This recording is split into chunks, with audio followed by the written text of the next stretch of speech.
Hey everyone, welcome to the Burnt Brass Homestead channel.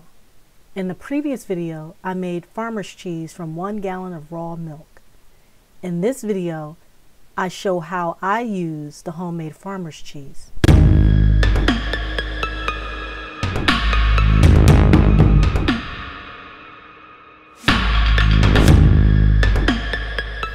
One of the ways you could use the farmer cheese is as an herb encrusted cheese ball, which is great to serve at brunch or dinner.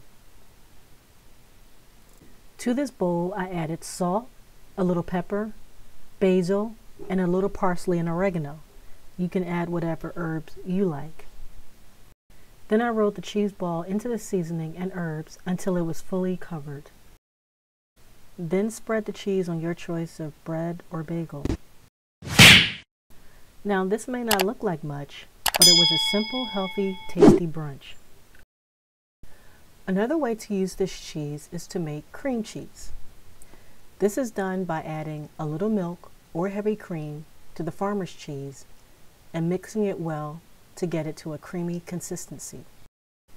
Now, I cannot hide the fact that I was a little lazy with this cream cheese. I could have used a whisk to make it much more smoother, but I was rushing.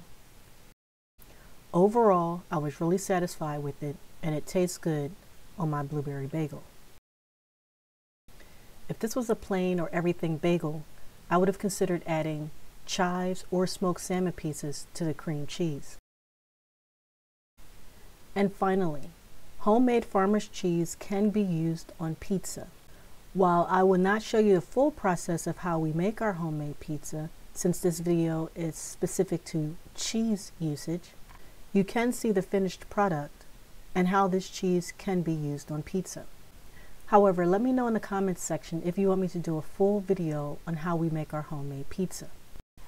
Being able to make pizza from this type of cheese is sort of a big deal for our family, since we do not know if the day will come that dairy products such as milk, cheese, or cream cheese will be unavailable for a period of time. But then you might be thinking, if there's no milk, you cannot make the farmer's cheese. I say subscribe to my channel to see how my family plans on eating cheese eggs, pizza, and cream cheese bagels in the event there are no dairy products on the store shelves.